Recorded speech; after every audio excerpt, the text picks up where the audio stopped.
इस कहानी के लेखक हैं विजेंद्र कुमार कर्ण। अनिकेत की उंगलियों के बीच में सिगरेट फंसी हुई थी। वह बीच बीच में सिगरेट के कश लगाता और फिर धुएं का छल्ला बनाते हुए उसे आसमान में उड़ा देता। घड़ी की सुई ने 12:30 बजा दिए थे, लेकिन अनिकेत की आंखों में नींद नहीं थी।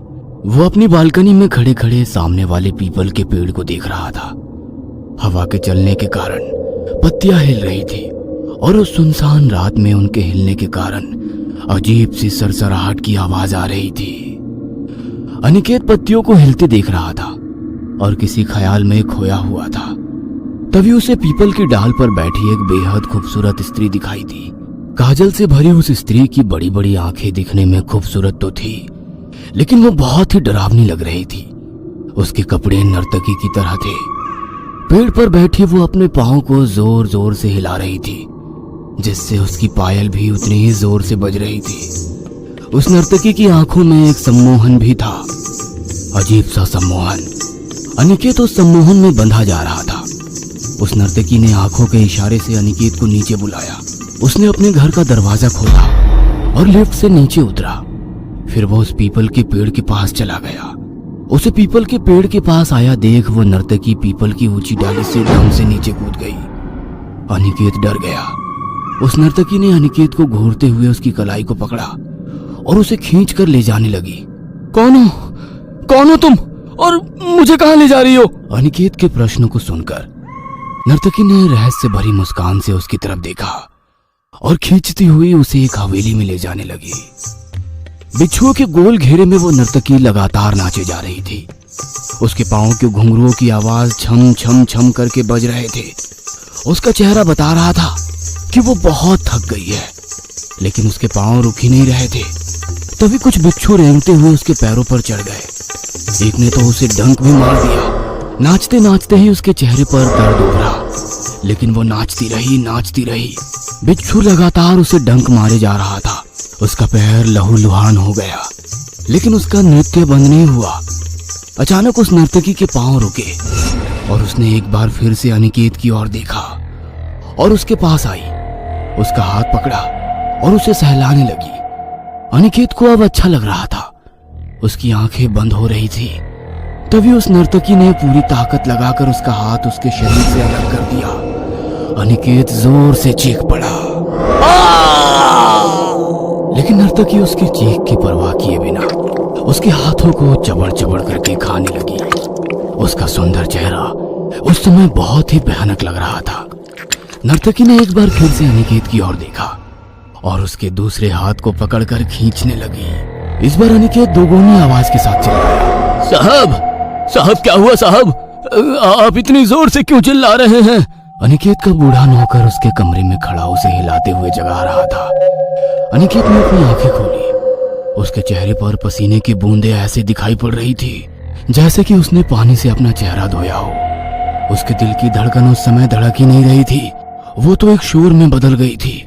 ऐसा शोर जब एक रेलगाड़ी तेजी से किसी स्टेशन से गुजरती है। अनिकेत ने बूढ़े नौकर को पानी लाने को कहा और फिर उसने अलमारी खोली और उसमें न्यूज़पेपर की कई सारी कतरनें निकालकर उसे गौर से देखने लगा। ये एक तरह का रीयूनियन ही था। अनिकेत, गीत, रिहान और प्रीति ये बेस्ट फ्रेंड थे, और बेस्ट इसलिए क्योंकि उनकी आदतें एक जैसी थी। चारों के चारों मस्त मौला और खतरों के खिलाड़ी। कुछ नया करना जिसमें जान का जोखिम हो, उसे तो वे चारों सबसे पहले करना चाहते थे। चारों के चारों बाइकर, और उनकी बाइक की स्पीड तो पूछिए ही मत। गीत का 2 बार एक्सीडेंट हुआ था। अनिकेत भी एक बार मरने से बचा था, लेकिन बाइकिंग का जोश कभी कम नहीं हुआ उनका। वे चारों अपनी अपनी बाइक लेकर रात को सड़कों पर निकलते और फिर वो उस जगह जाते जहां कोई नहीं जाता हो। कभी शमशान घाट में मुर्दों को जलते हुए देखते, तो कभी आधी रात के बाद किसी अघोरी के साथ बैठकर उसे मुर्दा खाते हुए देखते और रोमांचित होते। शहर और आसपास के वो इलाके जो भूतिया घोषित थे, जहां का नाम सुनकर ही लोगों के दिल की धड़कनें बढ़ जाती, वो वहां जाकर पूरी रात पार्टी करते।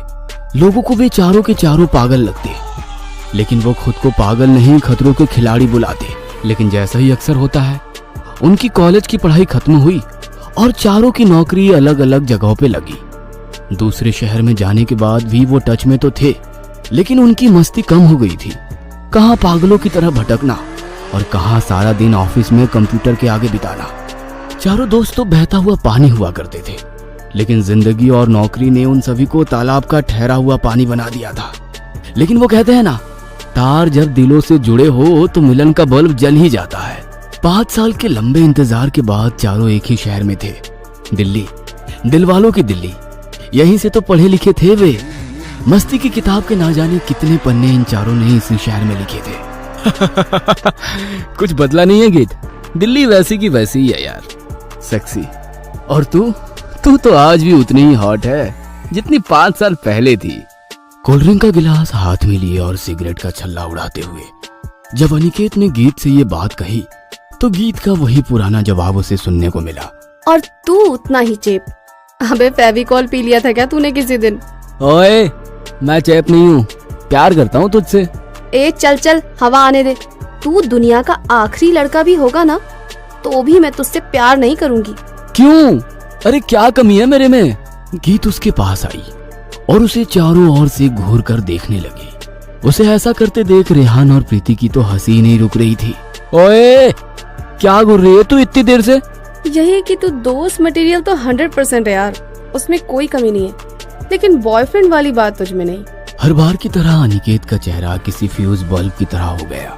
अगर एक दूसरे का मजाक उड़ाने का तुम दोनों का सेशन खत्म हो गया हो तो कुछ काम की बात कर ले यार। 5 साल हो गए, ना तो ढंग से बाइकिंग की और ना ही कोई एडवेंचर वाली जगह पर गए। 5 सालों में जिंदगी नहीं, नौकरी बनकर रह गई है यार। ना कुछ आता है और ना कुछ पता। चारों दोस्त फिर से मिले हैं, फिर से वही जिंदगी, फिर से वैसी ही जिंदगी जीनी है यार। प्रीति की इस बात से चारों रिलेट कर रहे थे। सच में उन चारों के लिए जिंदगी 5 साल से रुक गई थी। लेकिन अनिकेत ने तब उन्हें एक ऐसी बात बताई जिसे सुनकर सभी के चेहरे पर एक प्रश्न चिन्ह आ गया। ओए, तूने कोल्ड ड्रिंक में कुछ मिलाकर तो नहीं पी लिया? ऐसा हो सकता है क्या? ऐसा हो सकता नहीं है गीत, ऐसा है, सदियों से है। पागल है तू, मैं नहीं मानती। उसके बाद अनिकेत ने अपने घर की अलमारी खोली और उससे पेपर की कई सारी कतरनें निकाली और उन कतरनों को सभी के सामने रख दिया। 500 साल पुरानी उस हवेली में अभी भी एक नर्तकी नाच रही है और वो नाच उसने 500 साल पहले ही शुरू किया था, वो भी एक श्राप के कारण। और वो श्राप उसे इसलिए मिला क्योंकि उसे अपनी खूबसूरती और नृत्य का बहुत घमंड था। उसे लगता था कि वो अपनी खूबसूरती और अपने नृत्य के प्रभाव से कुछ भी कर सकती है। और इसी घमंड में उसने ऋषि मांडव की तपस्या को भंग करने का प्रयास किया और वो उसमें सफल भी हो गई। लेकिन ऋषि के क्रोध से स्वयं को नहीं बचा पाई। मैं जगत कल्याण के लिए तपस्या में लीन था, लेकिन तूने उसे भंग कर दिया। तुझे अपनी खूबसूरती और नृत्य का बहुत अभिमान है ना? ठीक है, आज मैं तेरे इस अभिमान को चूर चूर कर दूंगा। मैं तुझे श्राप देता हूँ कि तेरे पांव कभी नहीं रुकेंगे। तू हजारों सालों तक नृत्य करती रहेगी एक बंद हवेली में बिच्छुओं के बीच, और तेरा नृत्य कोई नहीं देखेगा, कोई नहीं। और जो भी उस हवेली में तेरे नृत्य को देखने आना चाहेगा वो मर जाएगा, मर जाएगा। जो भी उस हवेली की ओर आना जाना चाहता है, हवेली के कई किलोमीटर दूर से ही लोगों के साथ अजीब अजीब घटनाएं शुरू हो जाती है, लेकिन उस हवेली तक आज तक कोई पहुंच नहीं पाया है।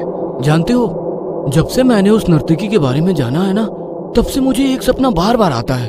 अनिकेत ने अपने सपने के बारे में भी अपने दोस्तों को बताना शुरू किया।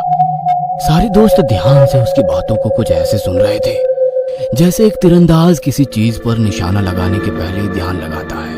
मैं तुम लोगों को फोन पर उस जगह के बारे में बताना चाहता था यार, लेकिन तुम सब इतने बिजी थे कि मैं क्या ही कहता तुम लोगों से।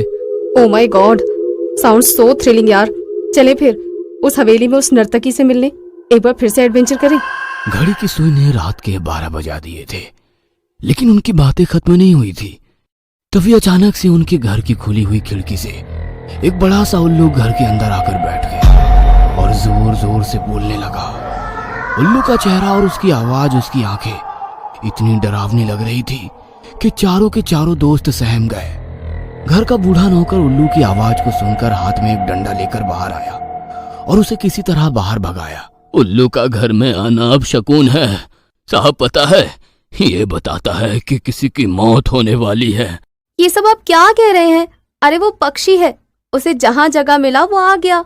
मैम साहब, ऐसी बात पता नहीं है।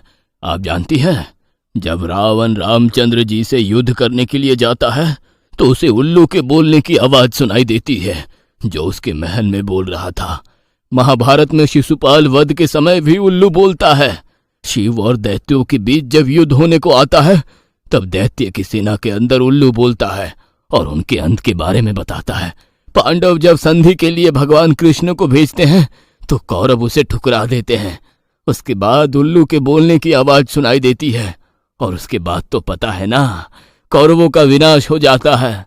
सारे दोस्त बूढ़े नौकर की बातों को सुन रहे थे और पता नहीं क्यों उन्हें उनकी बातों में लॉजिक दिख रहा था। हालांकि उन लोगों में कोई भी ज्यादा धार्मिक तो नहीं था, लेकिन वो बूढ़ा नौकर जिस तरह से धार्मिक किताबों के दर्ज बातों के बारे में बता रहा था उस पर उन्हें विश्वास करने का मन कर रहा था। काका, आपकी कहानी बहुत अच्छी लगी। अब आप जाइए और खाना गर्म कर दीजिए, हमें भूख लग गई है। बूढ़े नौकर की बातों को सुनकर सारे दोस्तों के चेहरे उस समय भावहीन से थे। ओए, क्या हो गया तुम लोगों को? कहाँ रामायण महाभारत की बातों में घुस गए तुम लोग? अरे जिंदगी एडवेंचर का नाम है, कर लें। मरना तो है ही ना, हम लोग कोई अश्वत्थामा तो है नहीं जो कि अमर हो जाए। गीत, रेहान, प्रीति और अनिकेत की बाइक फुल स्पीड में दौड़ी जा रही थी। सभी की बाइक्स के स्पीडोमीटर का कांटा 100 को छू रहा था।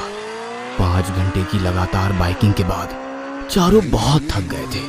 सभी को जोरों की भूख भी लगी थी, लेकिन आसपास छोटी मोटी कोई दुकान भी नजर नहीं आ रही थी। एक पुराने पीपल के पेड़ के पास गीत को एक बूढ़ी औरत बैठी हुई दिखाई दी, जो अपनी छोटी सी टोकरी में शायद कोई जंगली फल बेच रही थी। अम्मा, क्या है ये? जंगली फल है बेटा, जहरीला तो नहीं है ना? जहरीला। गीत की बातों को सुनकर उस बूढ़ी औरत ने उसे घूर कर देखा। उसकी आंखें लाल लाल अंगारे की तरह लग रहे थे। चली जा वापस, चली जा वापस, चली जा वापस, चली जा। क्रोध से भरा बूढ़ी औरत का चेहरा और उसकी आवाज बहुत ही भयानक लग रही थी। उसने अपनी टोकरी में हाथ डाला और उससे एक जहरीला सांप निकाला।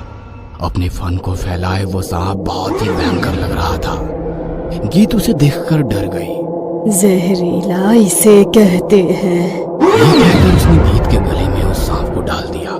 सांप गीत के गले को कसकर जकड़ने लगा, उसका दम घुटने लगा। उसने चिल्लाते हुए अनिकेत का नाम पुकारा। अनिकेत, अनिकेत। क्या हुआ गीत? क्या हुआ तुम्हें? तुम इतनी जोर से क्यों चिल्लाई?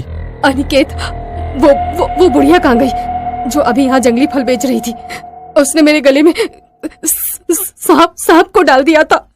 ये सब तुम क्या कह रही हो गीत? कौन सा सांप, कौन सी बुढ़िया और कौन से जंगली फल? ओए गीत, सिर्फ तुझे ही नहीं हम सभी को भूख लगी है। इसका मतलब ये नहीं कि हम रास्ते में खाने का सपना देखते हुए चले। यार, लेकिन मैंने एक बूढ़ी औरत को देखा था यहाँ। चारों ने बाइक की किक फिर से मारी और भूखे प्यासे वो चलते गए।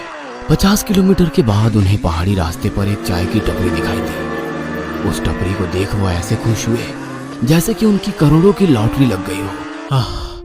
भैया, चाय मिलेगी और बिस्कुट?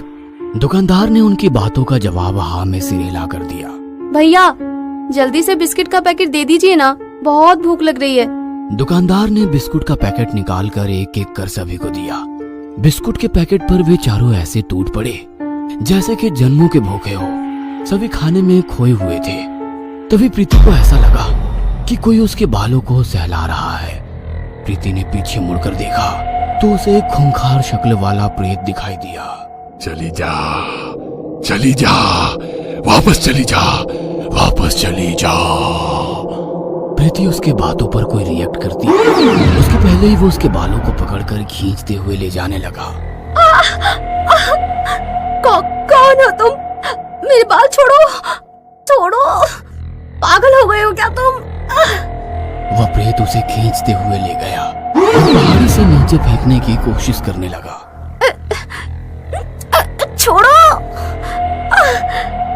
छोड़ दो।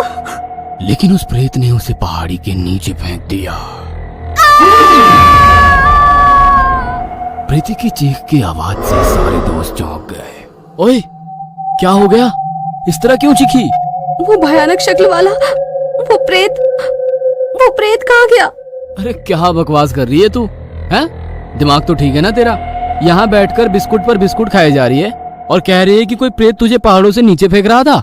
प्रीति का दिमाग काम नहीं कर रहा था। ये सपना कैसे हो सकता है? थोड़ी देर पहले उसके साथ वो सब जो घटा था वो क्या था? अनिकेत ने चाय वाले को चाय और बिस्किट के पैसे दिए। वह सफर जारी रखने वाले थे, लेकिन रेहान की बाइक स्टार्ट ही नहीं हो रही थी। सभी ने कोशिश की, लेकिन बाइक स्टार्ट नहीं हुई। उन्होंने चाय वाले से पूछा कि कोई मैकेनिक है क्या? साहब, मैं मैकेनिक का काम भी करता हूँ। अभी देखता हूँ क्या हुआ है आपकी बाइक में। चाय वाला उनकी बाइक ठीक करने लगा, लेकिन तभी रेहान को अपने जूते में कुछ चुभता हुआ महसूस हुआ। क्या चुभ रहा है मेरे जूते में? रेहान ने अपना जूता खोला तो वो दंग रह गया। उसके जूते में कई सारे बिच्छू थे और शायद बिच्छू ने उसे डंक मार दिया था। पल में ही उसके मुंह से झाग निकलने लगा। वो बहुत घबरा गया।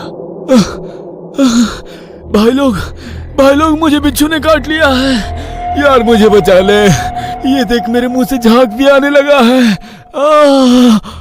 ओए रेहान, क्या हो गया तुझे? तू भी इन लोगों की तरह बकवास करने लगा। कहाँ काट लिया तुझे बिच्छू ने और कहाँ तेरे मुंह से झाग निकल रहा है? अब सारे दोस्त घबरा गए थे, क्योंकि एक के बाद एक सभी के साथ अजीब घटनाएं हो रही थी। यार पेपर की कटिंग में जो पढ़ा था वो सब सही है यार। अभी हम उस हवेली तक पहुंचे भी नहीं है और हमारे साथ कुछ ना कुछ अजीब हो रहा है। अनिकेत वापस चल यार, कहीं एडवेंचर हम पर भारी ना पड़ जाए। लेकिन अनिकेत कहाँ सुन रहा था उनकी बात? उसे तो नर्तकी के पांव के घुंघरुओं की आवाज सुनाई देने लगी थी। अब तक जिस नर्तकी को उसने अपने सपने में देखा था, वो उसे रहस्यमय मुस्कान के साथ बुला रही थी। वो अपने कदम आगे बढ़ा रहा था, बिना ये सोचे कि आगे एक बहुत बड़ी खाई है। अगले दिन फिर से न्यूज़पेपर पर 4 दोस्तों की मौत की खबर छपी थी। गीत की मौत सांप काटने से, प्रीति की चट्टानों से गिरने से, रेहान बिच्छू के डंक से और अनिकेत की लाश एक खाई में पाई गई।